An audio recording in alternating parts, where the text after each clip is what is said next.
now we get to get into the video I've been waiting to make.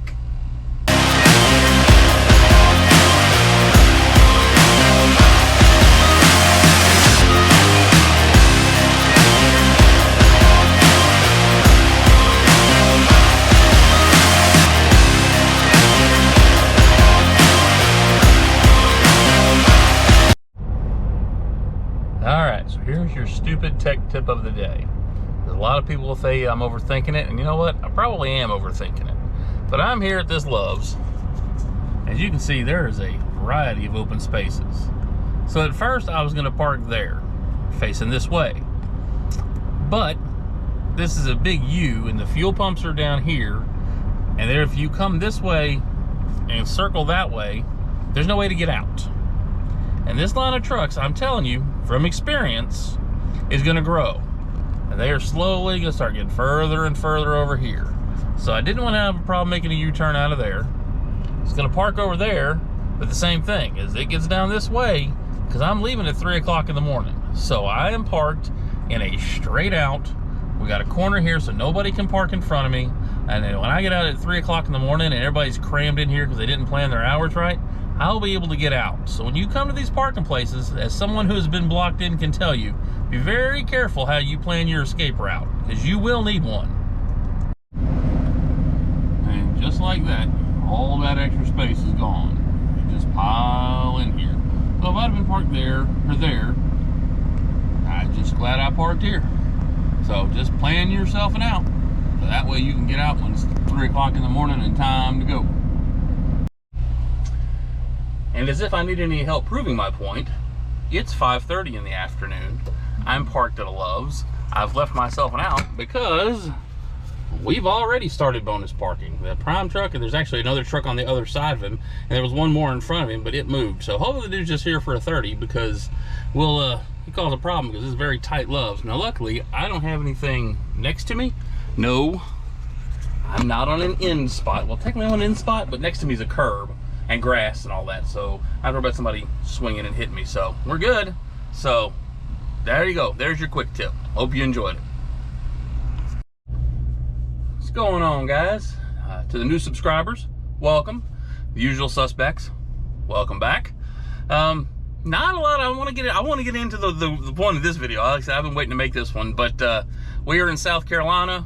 We hauled that load just north of Davenport down there to a Walmart in Ridgeville, South Carolina. If you ever get the opportunity to go there, you should definitely take it. That was one of the smoothest live unloads at a Walmart I've ever had. I mean, you showed up, I backed in a spot, I unhooked from the trailer, yard dog picked it up. I mean, this was a massive Walmart, and I saw like 3 trucks.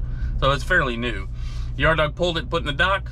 45 minutes later, he pulled it out, parked right next to me. I hooked up and I was done. So we waited on a load, nothing good popped up, so we're gonna take a nice evening and play some video games with the kids. But I debated playing this story or saying this story, but I think it needs to be said. One of the most important things out here is communication, right? You have to be able to communicate with your dispatcher, your fleet owner, anybody that you contact, customers. Communication is key, right? You can say one thing and think you're making a good point, and then the other person totally misunderstands what you're talking about. So when we were in New Orleans waiting for our load, she had proposed a load. I said, let's book it. She said, I'll get the details in a minute. So I'm sitting there, waiting, biding my time, and my phone rings. And it's my dispatcher.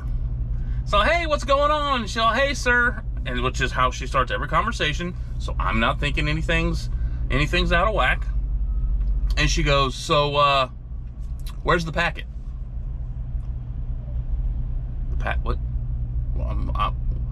What? What packet? The packet that you have to send me. I'm waiting on the packet. You're supposed to send me the packet. And I'm, what packet? I've never sent, what? I'm like, I'm confused. What packet are you talking about? The packet you have to send me so that we can do our business. And I'm like breaking out my binder. I'm starting to sweat. I don't have a packet. I've never, the pack, I don't have a packet. And when you're talking to people, you can tell a lot by their inflection, right? If I tell you I just love chicken loads, you can pretty much surmise I'm not a fan of chicken loads, but I just use the word love, right? And so she starts using an inflection that I've never heard before. And it's the inflection of basically, I'm embarrassed for you as a human being. And she just switched, a switch flipped, and she was like, I need the packet in order to do business. You need to send me the packet.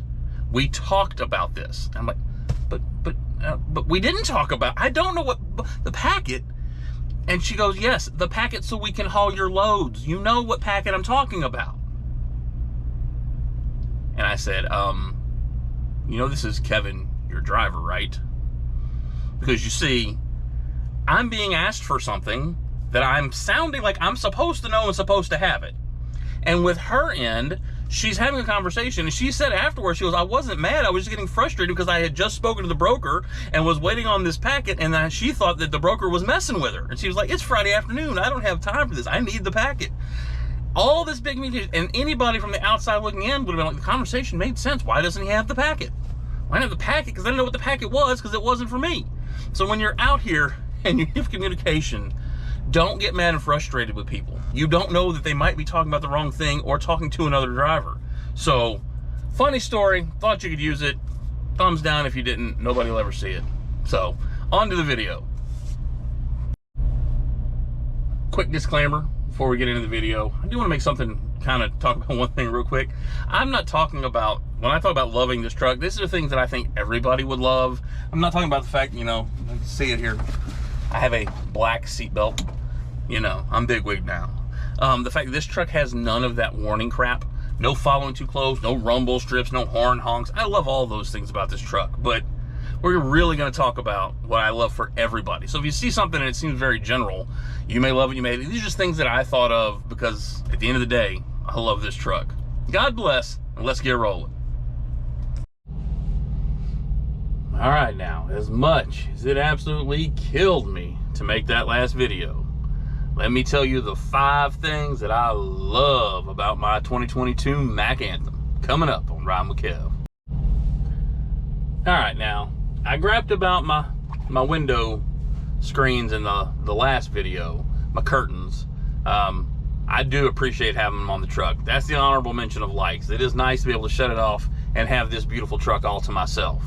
But the first, number 5 on the list of things I love about this truck is definitely going to be build quality. This is super quiet. I'm sure you can hear the APU. It's right outside my door. But driving down the road, it is comfortable and it is quiet. I don't get the wind noise. I don't get the creaks and the rattles. And every time I hit a bump, everything feels like it's going to come apart. My International, not docking, it had 80-some thousand miles on it. That was it. It had the Cummins. That motor was loud. This sounds like a Cadillac when I give this baby the juice. And she'll go. Don't get me wrong. She'll go.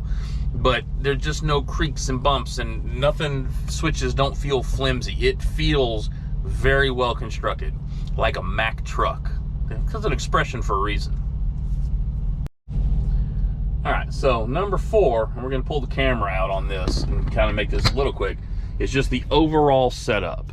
There are cubbies where you need them. There are switches right here where you need them. Everything is here. You got speakers, you got lights, you got more storage, you got a rail, you got the pre-setup for the CB, you got your microwave, the cabinets. I said it feels smaller in this area here, but that's because these cabinets are so stinking deep. The bed folds up out of the way. I mean, it's got this nice little rail there. It's got a ledge here where I can use, you know, got my mouse, or got my TV, got my fridge. The overall setup, got some LED lights. We'll go there in a little while. But just the comfort and overall setup. Everything got little, you know, just little cabinets right here. Throw my iPad so I can make a video. Got a little stuff here, little cabinets inside of cabinets, and desks that is wider and bigger. You know, it's got pull-out cabinets, seats, you know, a little step down so you got some room. Just the overall setup in this truck is just, you can definitely tell they listened to drivers and built this thing for drivers. Love the setup. Number 3 ties in, because again, you love something, is just the overall comfort. for me personally. Again, I'm 6'2", 2 something, and the way you sit in these seats, I sit up when I drive. Now, I don't lean back, and I'm not down on the floor. I'm comfortable. The way that the gas pedal pushes down, I can still stretch my legs out if I need to, but for me, driving down the road, the seat, the spring, you know, it's not ultra bouncy, but it's firm but comfortable. The steering wheel with this flat bottom is comfortable. The controls are comfortable. This is a comfortable truck. Now, I will say there's probably a reason that when you look at the promotional videos that the actor's 5'6" that's doing the video. If you're a really big guy, probably not. If you're a team driver, probably not the most comfortable. But for a solo, get the job done type of guy, this is number 2. This is the second most comfortable truck I've driven, and I've driven a lot of trucks. It is what it is. But the comfort level on this thing is awesome. Number 2 on the things that I love about my truck, and this is something that I get comments and compliments, and this is just a badass looking truck. Sorry, I'll bleep some stuff out, but I'm not bleeping that out. You know a Mack truck when it's coming down the road, whether it's a dump truck or an over-the-road truck. Yeah, some of the Peterbilts, them long-nosed Pete's, you know long-nosed Pete when you see it, but now these aero cabs, that a Peterbilt or is that a Freightliner? You know, the Volvos, I give the Volvos some good looks, I think. You may think they're ugly, but there's no mistaking what this truck is when you see it coming down the road. You got that bulldog staring you in the face.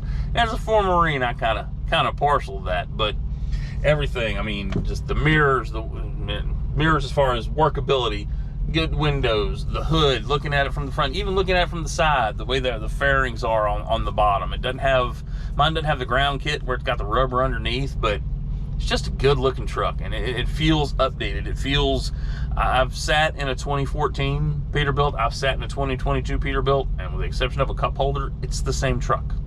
You sit in this Mack and you feel like you're in command of something looking over the hood of that bulldog. So I just love the looks of this truck.